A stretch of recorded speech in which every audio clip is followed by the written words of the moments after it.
बिस्मिल्लाहिर्रहमानिर्रहीम नहमदुहु व नुसल्ली अला रसूलिहिल करीम अम्मा बअद फ़क़द क़ाल अल्लाहु तबारक व तआला फ़ी कलामिहिल मजीद बिस्मिल्लाहिर्रहमानिर्रहीम वल फ़ज्र व लयालिन अश्र वश्शफ़्इ वल वत्र वक़ाल नबी सल्लल्लाहु अलैहि वसल्लम बुनियल इस्लामु अला खम्स शहादति अल्ला इलाहा इल्लल्लाह व अन्ना मुहम्मदन अब्दुहु व रसूलुहु व इक़ामिस सलाह व ईताइज़ ज़काह व सौम रमज़ान व हज्ज बैतिल्लाह औ कमा क़ाल नबी सल्लल्लाहु अलैहि वसल्लम।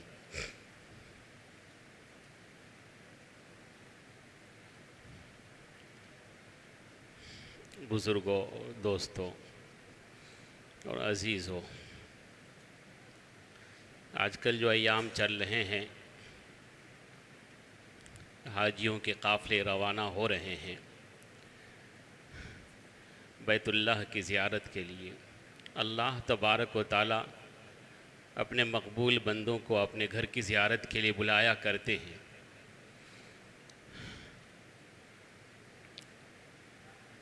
हमने जो अभी तिलावत की उन्हीं दिनों के बारे में कुछ ये आयतें हैं।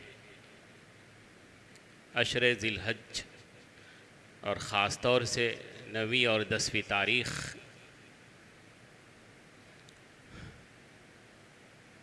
अल्लाह तबारक व तआला की अजीब फ़याज़ी है अपने बंदों के साथ। अजीब फ़याज़ी है कि अल्लाह तबारक व तआला कुछ ऐसे मुक़द्दस और मुतबर्रक अय्याम और घड़ी ले आते हैं अपने बंदों के लिए कि वो बंदे जो इबादत व ताअत में सबक़त करने वाले, आगे बढ़ने वाले हैं, वो ज़्यादा से ज़्यादा इबादत व ताअत करके ज़्यादा से ज़्यादा नेकियां और सवाब हासिल करें। और जो कुछ कोताह और सुस्त व काहिल हैं, इन दिनों के तबर्रुकात और तक़द्दुस को देखकर इन दोनों में थोड़ी बहुत मेहनत कर लेंगे, उनको भी कुछ हासिल हो जाएगा। जहाँ तक रहे बेचारे महरूमीन, अल्लाह ताला उन पर रहम करे, करम करे। ये अजीब फ़याज़ी अल्लाह तबारक व तआला के अपने बंदों के साथ है। ये जो हज के अय्याम हैं, ये तकरीबन शव्वाल से शुरू हो जाते हैं। इधर रमज़ान का महीना ख़त्म होता है, जो रमज़ान का महीना बज़ात ख़ुद मुक़द्दस मुतबर्रक है। अल्लाह तबारक व तआला की बरकतें और उसकी रहमतें नाजिल होती रहती हैं। उसके बाद फ़ौरन शव्वाल का महीना शुरू होता है और हज का महीना शुरू हो जाता है। शव्वाल से पहले हज के लिए इहराम नहीं बांधा जा सकता, बल्कि जब शव्वाल शुरू होता है तो उसी के बाद ही हज के लिए इहराम बांधा जा सकता है जी। तो अल्लाह तबारक व तआला ने जो इन अय्याम की कसम खाई है, कसम खा के कहा अल्लाह तबारक व तआला ने। वैसे अल्लाह तबारक व तआला को किसी चीज़ की अहमियत और फजीलत बताने के लिए किसी चीज़ की कसम खाने की ज़रूरत नहीं होती और न है, लेकिन अल्लाह तबारक व तआला ने जिन चीज़ों की कस्में खाई हैं तो उन चीज़ों की अहमियत और बरकत और फजीलत और अज़मत बताना मकसूद हुआ करता है। तो अल्लाह तबारक व तआला ने इन अय्याम की कसम खाकर बयान किया कि इन अय्याम में क्या बरकतें हैं जी। तवज्जो दिलाने के लिए अपने मखसूस बंदों को कि जो तुम चाहो अल्लाह तबारक व तआला की फजीलतों को, बरकतों को, रहमतों को लूटना चाहो, ले लो जी। वल फज्र का, अगरचे वल फज्र के माने सुबह की लोगों ने नमाज के भी लिए हैं, लेकिन यहाँ पर आमतौर से मुफस्सिरीन ने फज्र के माने ये 10वीं तारीख की फज्र 10वीं तारीख है जो ईद का दिन, कुर्बानी का दिन हुआ करता है। फिर वलयालिन आश्र, और फिर 1 तारीख से लेकर 10 तारीख तक इन रातों के बारे में जी अल्लाह के रसूल सल्लल्लाहु अलैहि वसल्लम ने फरमाया कि जो इन रातों में जी जगा करता है, उनको तहज्जुद शब कद्र के बराबर उसको सवाब मिलता है, और जो रोज़ा रखता है रमज़ान के बराबर रोज़ा रखता है। और 9वीं तारीख के बारे में तो फरमाया कि अगर उस दिन किसी ने रोज़ा रखा तो उसको साल भर का सवाब मिलेगा, साल भर का। और उसके बाद ये भी है, अल्लाह के रसूल सल्लल्लाहु अलैहि वसल्लम ने फरमाया कि एक साल के पिछले एक साल का गुनाह भी माफ़ और अगले एक साल का गुनाह भी माफ़ होगा। तो एक साल पिछले गुनाह और एक साल अगले के गुनाह अल्लाह तबारक तआला माफ़ कर देता है। ये अल्लाह तबारक तआला की फैयाज़ी है। ये हज़रत मौलाना थानवी जो फरमाती हैं क्या कि अल्लाह तबारक व ताला ये मौक़े इसीलिए नसीब करते हैं। और बल्कि अल्लाह के रसूल सल्लल्लाहु अलैहि वसल्लम जो फरमाया कि जो लोग कुर्बानी करना चाहते हैं वो अपने बाल ना काटें और अपने नाखून ना काटें, आशिकाना शक्ल सूरत बनाएं। और ये चूँकि हाजी लोग जो हुआ करते हैं वो भी अपने बाल और नाखून वगैरह नहीं काटा करते, उनकी शक्ल इख्तियार करो, उनकी मुशाबहत इख्तियार करो, जो रहमत और बरकतें उनके लिए नाजिल होंगी इंशाअल्लाह अल्लाह तआला तुमको भी नवाजेगा उनसे। लेकिन अपनी नीयत से ही कर लो कि हम उनकी मुशाबहत इख्तियार करते हैं। क्या करते हैं? उनकी मुशाबहत इख्तियार करते हैं। तो ये मुस्तहब है कि जो लोग कुर्बानी करना चाहते हैं वो अपने नाखून ना काटें चाँद निकलने के बाद, और अपने बाल वगैरह ना काटें। भाई वो दाढ़ी का मसला तो आप लोग जानते हो, तो हमें कभी नहीं काटना चाहिए, है ना। दाढ़ी का मसला तो ये तो कभी नहीं काटना चाहिए। तो चाँद उठने के बाद की क्या बात है? बहुत से लोग चाँद उठता है तो दाढ़ी नहीं काटते हैं, नहीं, वो तो कभी भी नहीं काटना चाहिए। हम मोमिन होने के नाते ये सोचने की बात है दाढ़ी के बारे में, है ये अलामत है। शायर में से मोमिन ईमान का दावा करते हैं और हम दाढ़ी काटते हैं। जी, अल्लाह के रसूल सल्लल्लाहु अलैहि वसल्लम की सुन्नत का खून करते हैं, दावा करते हैं अल्लाह के रसूल से मोहब्बत का। तो अल्लाह के रसूल सल्लल्लाहु अलैहि वसल्लम ने क्या फरमाया कि साहब रोज़े रखिए और उस रात की कदर कीजिए, वो शब कदर के बराबर। तो अल्लाह अपने जिन बंदों को तौफीक दे दे इन दिनों की कदर करने की, रोज़ा रखे और रातों को जगे, तो वो उसकी खुशकिस्मती है। अल्लाह ने उसके साथ खैर का इरादा किया है।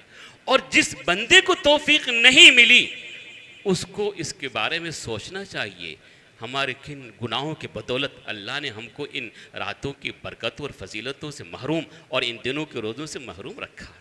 हमें तौफीक क्यों नहीं हुई? हमारे अंदर ये शौक़ के जज्बा क्यों नहीं पैदा हुआ कि हम रोज़ा रखते, इन रातों में इबादत करते?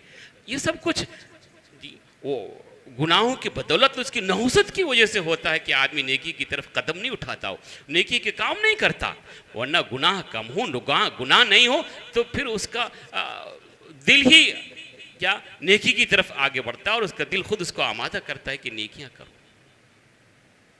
गुनाह हो जाए तो खुद शर्माता भी है। लोग चूँकि उसके गुनाहों को जानते भी हैं ना, बहुत से लोग गुनाहों तो छुप कर करते हैं, लेकिन बहुत धड़ल्ले से गुनाह करते हैं, बिल्कुल सबके सामने रिश्वत लेते हैं, सूद लेते हैं, तिजारत में करते हैं, उसमें धोखा देते हैं। लोग जानते हैं कि क्या क्या फ्रॉड करता है ये, जो लोग जानते हैं, सब जानते हैं कि 30 मार खाए, पता नहीं क्या क्या करता है। तो वो बेचारा दुनिया भर के धंधे करता है, तो मस्जिद में आने में वो शर्माता ज़रूर होगा कि मैं धंधे करता हूँ, उल्टे सीधे मस्जिद में जा रहा हूँ, लोग मुझे देखेंगे तो क्या करेंगे।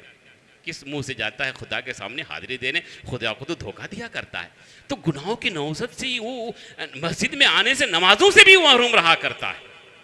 जी, महरूम रहा करता है। ये गुनाहों की नौसत है, गुनाहों की नौसत। जी, अल्लाह तबारक व तआला की फैयाज़ी है कि अल्लाह तबारक व तआला जो है अपने बंदों को इसकी तौफीक दिया करता है। अल्लाह ताला की मोहब्बत होती है अपने बंदों से, अल्लाह ताला इसकी तौफीक। गौर करने की बात है ये। जब देखिए ना, अल्लाह तबारक व तआला ने हमारे ऊपर, अपने बंदों पर जो इबादतें फ़र्ज़ और वाजिब और ज़रूरी करार दी हैं, नमाज है, रोज़ा है, हज है, ज़कात है,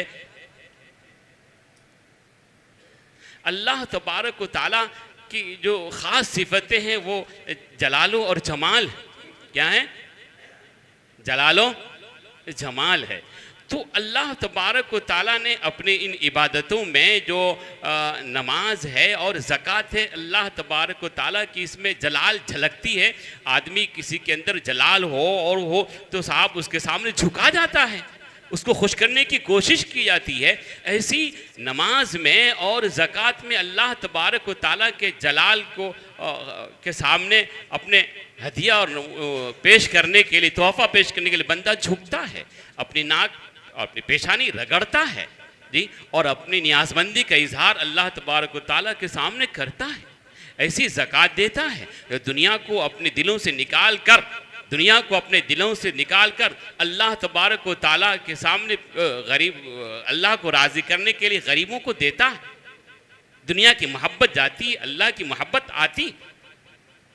लेकिन रोज़ा और हज है जिसमें अल्लाह का जमाल है, अल्लाह की मोहब्बत नज़र आती है। कि एक बंदा जो है, एक बंदा दिन भर भूखा रहता है, दिन भर भूखा रहता, कुछ खाता नहीं, ये अल्लाह की सिफत है। लेकिन असल क्या है? अल्लाह का हुक्म है। अल्लाह का क्या है? हुक्म है। अल्लाह ने जो हुक्म दे दिया वो करना है। अल्लाह ने हुक्म दे दिया कि रोज़ा रखो, खाओ मत, सुबह से लेकर शाम तक नहीं खाना है। ये अल्लाह की मोहब्बत इसमें झलकती भी है कि अल्लाह नहीं खाता है, बंदा भी नहीं खाता, अल्लाह की सिफत इख्तियार करता है जी, अल्लाह की सिफत। हद हो जाती कहाँ? हज में। अल्लाह क्या है? हज में कि वहाँ पर बिल्कुल आशिकाना शक्ल सूरत, बिल्कुल सारी चीज़ें बनाकर, कपड़ा एक, आवाज़ एक, लब्बैक लब्बैक बिल्कुल खाता है। जो खाता है तो अपने जीने के लिए खाता है, लेकिन इसी शौक़ में रहता है अल्लाह को राज़ी करने के लिए। लब्बैक लब्बैक की पुकार करता है, खाने काबा गश्त करता है, तवाफ़ लगाता है, और यहाँ जाता वहाँ जाता जी। ये सब अल्लाह तबारक व ताला की मोहब्बत का इजहार हुआ करता है। अल्लाह जिससे मोहब्बत करता है तौफीक दिया करता है। लेकिन सारी चीज़ों में आप देखिए अल्लाह तबारक व ताला का हुक्म बजा लाना है। अल्लाह ने नमाज पढ़ने के लिए कहा, हमें नमाज पढ़नी है। ये नहीं देखना है कि हमें नमाज में क्या फ़ायदा होता है। अल्लाह ने रोज़ा रखने के लिए कहा, हमें रोज़ा रखना है। ये नहीं देखना है कि हमें इसमें क्या नुकसान, क्या फ़ायदा होता है। अल्लाह ने ज़कात देने के लिए कहा, ज़कात देनी है, हमें उसमें फ़ायदा नुकसान नहीं देखना है। हमें अल्लाह ने हज करने के लिए कहा, जिसके पास पैसे हो, फ़र्ज़ हो जाता है, उसको हज करना है। ये नहीं देखना है कि हमें, अब इसमें ये कि जिसने हज नहीं किया वो ये ना कहे कि साहब इतने सारे पैसे खर्च करके हम हज करने के लिए जाएंगे और ये साहब ये सारे पैसे किसी गरीब मिस्किन को दे देंगे, उसका भला होगा। ऐसी कुर्बानी भी आती कि कुर्बानी में इतने सारे मवेशियों जानवरों का खून बहाया जाता है, उतने पैसे हम निकाल के गरीबों और मिस्किनों, नहीं। अल्लाह तबारक व ताला का हुक्म है। अल्लाह ताला ने कह दिया कि कुर्बानी करो, अल्लाह ने कह दिया कि हज करो, मानना है। क्या है? मानना है। वहाँ हमको नहीं देखना है कि यहाँ पर क्या नुकसान होता है, क्या फ़ायदा होता है, नहीं, वो नहीं देखना है। असल तो क्या है? इताअत है। हर चीज़ में क्या है?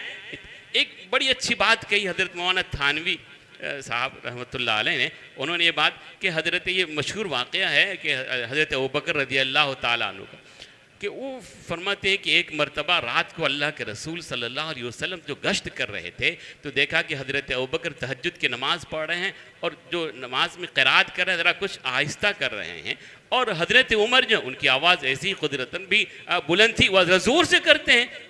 तो अल्लाह के रसूल उनसे पूछा तो हज़रत अबू बकर ने कहा तो अल्लाह को सुनाना था, अल्लाह सुनता है, ज़ोर से बोलने की क्या ज़रूरत है, वो तो दिल की बातों को जानता है। और हज़रत उमर से जो पूछा तो उन्होंने कहा कि मैं इसलिए ज़ोर से पढ़ता हूँ ताकि सोने वालों को जगाऊं और शैतान को भगाऊं। दोनों की बात तो अपनी जगह पर सही है। क्या है? दोनों की बात अपनी जगह पर सही है, कोई गलत भी नहीं। लेकिन अल्लाह के रसूल सल्लल्लाहु अलैहि वसल्लम ने कहा हज़रत अबू बकर के ज़रा सा आप बुलंद आवाज़ से पढ़ें, और हज़रत उमर से कहा कि आप अपनी आवाज़ पस्त करें।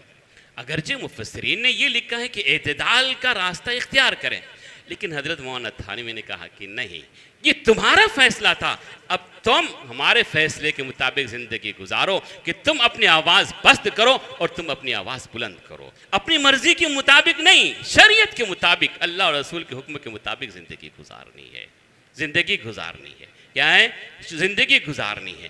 अल्लाह तबारक व तआला हमारी इबादतों और ताअतों को उसी वक्त कबूल करेंगे जबकि हमारी इबादतें और ताअतें सुन्नत के मुताबिक हो, सही रास्ते के मुताबिक हम चल रहे हों, तभी हमारी इबादतें अल्लाह के यहाँ कबूल होंगी। अगर हमने इस तरह की इबादत नहीं की, सुन्नत के मुताबिक नहीं की, तो इबादतें कबूल नहीं।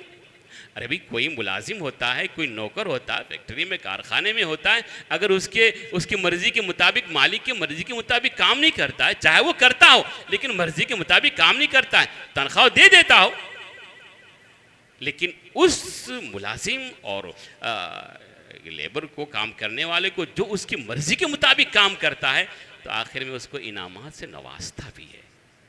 क्या है, इनामात से नवाजता भी, काम भी क्या, और मेरी मर्जी के मुताबिक क्या, उस पर एतिमाद भरोसा भी हुआ करता है। ऐसे ही अल्लाह तबारक व तआला का ताल्लुक़ अपने बंदों के साथ होता है। जो सही मुताबिक सही रास्ते पर चलेगा वैसा चलेगा जैसा कि अल्लाह और उसके रसूल ने बताया, तो अल्लाह और उसके रसूल उससे खुश होंगे, राज़ी होंगे, फिर इनामात से नवाजेंगे। इनामात में दुनिया में यही कि अल्लाह ताला तौफीक देगा इन दिनों में, रमज़ान में है, ये बकरीद के इन दिनों में है, और जो मुतबर्रक दिन, मुक़द्दस दिन होते हैं, अल्लाह ताला उन दिनों में उसको तौफीक देता है नेकियों की। जी, जब अपने बंदों से, इनामात तो यही है ना, अरे असल इनामात यही, असल इनामात यही। हम ईद की नमाज पढ़ते हैं तो ईद की नमाज क्यों पढ़ते हैं? खुशी मनाने के लिए नहीं, इस बात की खुशी होती कि अल्लाह तबारक व तआला ने हमें 1 महीने का रोज़ा रखने की तौफीक दी। मारे खुशी के, ईद के माने खुशी के होते हैं जी। आपका कोई काम कर लें, कुछ हासिल हो जाए और कुछ पैसे मिल जाए तो खुशी, मिठाई बांटते हैं ना, मिठाई बांटते हैं, पता नहीं क्या क्या करते हैं, दावतें करते हैं, तो उसमें एक नेकी का काम, अल्लाह का हुक्म बजा लाया, आदमी उस दिन खुश होता है और खुद खाता है, अपने घर वालों को खिलाता है, अड़ोस पड़ोस वालों को खिलाता है कि अल्लाह तबारक व तआला ने हमें 1 महीने के रोज़ा रखने की तौफीक दी, हमने अल्हम्दुलिल्लाह रोज़ा ईद इसलिए थोड़े है कि रमज़ान के बाद ईद मनाओ। उस शख्स के लिए ईद नहीं हुआ करती जिसने रमज़ान के रोज़े नहीं रखे, अल्लाह के हुक्म को तोड़ा है, उसके लिए ईद नहीं। अल्लाह के तो उसकी पकड़ होगी। ईद किस बात की, खुशी किस बात की, जिसने अल्लाह के हुक्म को तोड़ा, रोज़ा नहीं रख के पता नहीं दुनिया भर के गुनाह किए, उसके लिए ईद कैसी? ईद तो उसके लिए हुआ करती जिसने रमज़ान के रोज़े रखे, खुशी के मारे, खुशी के मारे अल्हम्दुलिल्लाह मैंने अल्लाह के हुक्म को पूरा किया और जैसे अल्लाह के रसूल ने हुक्म दिया उसके मुताबिक हमने ये तब खुशी होती। खुशी इसकी थोड़ी होती है कि ईद का दिन आया और सवैयाँ ये और खा के ये पका, नहीं नहीं नहीं, अल्लाह आशा ऐसा नहीं हुआ करता मेरे बुजुर्गों और दोस्तों। ये नहीं, खुशी तो अल्लाह के हुक्म को पूरा करने पे हुआ करती है। खुशी इसलिए नहीं हुआ करती है कि साहब हमको पैसे मिल गए, हमें दौलत मिल, इस पर सिर्फ खुशी नहीं होती, दुनियादारों की होती है। अल्लाह वाले खुश इस पे हुआ करते हैं। किस पे खुश हुआ करते हैं? नेकियों की तौफीक मिली, अल्लाह ने इसकी तौफीक दी, शौक हुआ, इस पे बहुत खुश हुआ करते हैं, उस पर बहुत हुआ। पैसे मिलने से खुश नहीं हुआ करते। पैसे मिलने, लोग तो अल्लाह वालों के कदमों पे डाल के जाते फिर भी नहीं कबूल करते, फिर भी कबूल नहीं करते जी, फिर भी कबूल नहीं करते। और वैसे भी दौलत जो है ना बहुत नाफरमान, धोखाबाज है। पैसा जब तक आपकी जेब में रहेगी, दौलत आपको कभी नफ़ा देने वाली नहीं है जब तक कि आपके यहाँ से जाएगी नहीं, सलाम करके जाएगी, दोबारा नहीं आने वाला। आपकी जेब में जब दौलत रहेगी, पैसा रहेगा, आपको कभी फ़ायदा नहीं देने वाला है। जब आपके पास से पैसा जाएगा, फ़ायदा देकर जाएगा, बस आखिरी सलाम।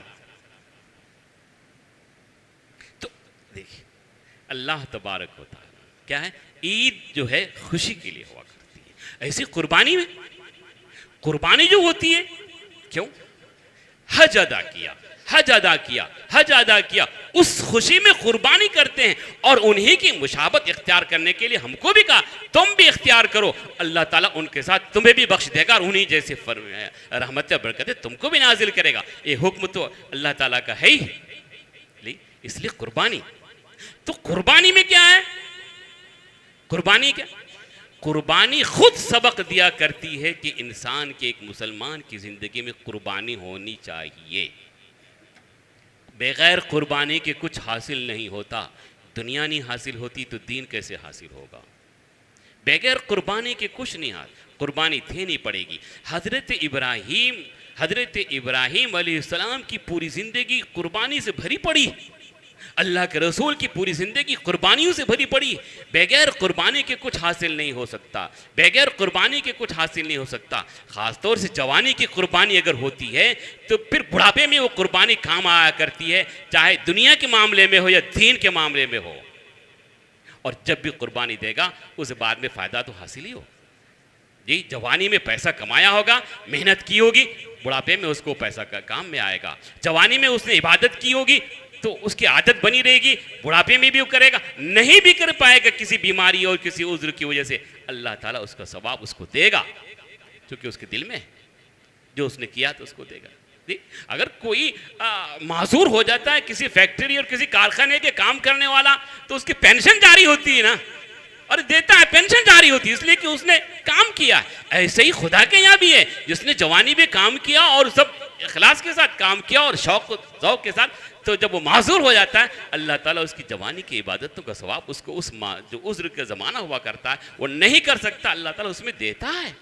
अल्लाह ताला उसमें देता है। अल्लाह ताला के बखरीन फैयाजी ही फैयाजी, फैयाजी ही फैयाजी। तो वहाँ कुर्बानी किस खुशी में होती है? अल्लाह तबारक ताला का एक रुकन हमने अदा किया, इसलिए कुर्बानी हुआ करती है। वैसे भी कुर्बानी की जो फजीलत हुआ करती है कि अल्लाह के रसूल सल्लल्लाहु अलैहि वसल्लम ने फरमाया कि कुर्बानी का खून ज़मीन में गिरने से पहले अल्लाह तबारक व ताला के यहाँ तुम्हारी कुर्बानी कबूल हो जाया करती है। यहाँ भी ये देखिए अल्लाह की फैयाजी, लन यनालल्लाह लहुमुहा वला दिमाहा वलाकिन यनालु तक़वा, कुर्बानी करने का हुक्म दिया, ज़बह करो, और साहब खून ज़मीन के गिरने से पहले कुर्बानी कबूल हो जाती। फिर कहा तुम ही खाओ। क्या कहा? असल में तुम्हारा दिल देखा जाता है, तक़वा देखा जाता है, किस नियत से तुमने इसको किया। असल तो ये मुराद है, क्या है? ये है। फिर कहा तुम ही खाओ, किया तो हमारे लिए, खाओ तुम ही। कितनी फैयाजी है, देखिए, खाओ तुम, खुद खाओ। जी, कुर्बानी के अगरचे मुस्तहब तरीका है कि 3 हिस्से किया जाए, लेकिन आदमी खुद खाना चाहे, उसको अगर खुद ज़रूरत है तो खा सकता है, तो गुनाह भी नहीं है। तो मेरे लिए करो लेकिन खाओ खूब। क्या है? खाओ, और हर बाल के बदले में गुनाह माफ हुआ करता। जी, तो ये दिन जो है हमारे आते हैं, क्योंकि 1 हफ्ता और बाकी रह गया है, इसलिए मैंने मुनासिब ये सोचा कि दरअसल तमहीद के तौर पर पहले से इसका दरअसल मुकद्दमा और पेशखमा बांधा जाए, और मुसलमानों के अंदर, हमारे अंदर इसकी जो है इसका शौक़ हो और ज़ौक़ हो इन दिनों में इबादतें करने का, और ज़्यादा से ज़्यादा अल्लाह ताला की रहमतें और बरकतें लूटने का और हासिल करने का हमारे अंदर शौक़ होना चाहिए। ईमान का तकाज़ा है, ईमान का तकाज़ा है। और ख़ास तौर से हम तो गुनहगार बंदे होते हैं, हम गुनहगार होते हैं। क्या होते हैं? गुनहगार होते हैं। ये जो मुक़द्दस अय्याम आते हैं, उनमें अपने गुनाहों को माफ़ कर लेना चाहिए। आज जुमा का दिन है, असर के बाद की घड़ी हुआ करती है, वो भी मकबूल हुआ करती है, ये दिन आया करते हैं। रमज़ान है, ये सब अशरे ज़िलहिज्जा है। जी, इन दिनों को गनीमत जानकर जी, हमारे बड़े जो जमात वाले फरमाते हैं, और भी हज़रत मुफ्ती अहमद साहब खानपुरी मददुल्लाह आली ये फरमाते हैं, क्या फरमाते हैं कि अल्लाह ताला इस खानकाह में तुम आए हो, एक दिन एक रात के लिए अल्लाह ने एक तौफीक दी, जो करना चाहो कर लो। जब आए हो तो कर लो। तो तुम लोग जमात में जा रहे हो 2 दिन के लिए, 3 दिन के लिए, 40 दिन के लिए, तो जो अल्लाह ने तौफीक दी घर से निकलने की, अरे घर से निकलने की जो करना चाहो करो। लगे तो रहते हो ज़राअत में, काश्तकारी में, तिजारत में, अब निकले हो तो कर तो लो कुछ, अल्लाह ताला इसकी बदौलत तुमको दे देगा। जी, इसकी बदौलत दे देगा। हमें ये अय्याम देते हैं अल्लाह तबारक ताला, इसीलिए दिया करते हैं ताकि इनको हम इनकी कदर करें, और जो कुछ हमें हासिल करना है हासिल करें। एक दिन जाना ही है, एक दिन जाना ही, छोड़कर उसका ख्याल, उस दिन का ख्याल रखें, उस दिन का ख्याल रखें। उस दिन का ख्याल होगा तो सब कुछ आसान हो जाएगा। उस दिन को हम भुला देंगे तो फिर हमारे लिए कुछ नहीं आसान होगा। उस दिन को याद रखा जाए, उसके बाद होने वाला जो हश्र नश्र होता है वो सब याद रखा जाए, सब कुछ आसान हो जाएगा। और आसान, किसी का डर होगा तभी काम होता है, बगैर डर के कुछ नहीं हो सकता। बगैर डर के खौफ खुदा हो तो सब कुछ होगा, हमारे अंदर खौफ खुदा नहीं होगा तो कुछ भी नहीं होगा। अल्लाह तबारक ताला हमें इन अय्याम की कदर करने की तौफ़ीक़ अता फ़रमाए, ज़्यादा से ज़्यादा सवाब हासिल करने, नेकी करने की तौफ़ीक़ अता फ़रमाए। बस अल्लाह ताला हमें कहने और सुनने से ज़्यादा अमल करने की तौफ़ीक़ अता फ़रमाए। आखिर दावाना अल्हम्दुलिल्लाहि रब्बिल आलमीन।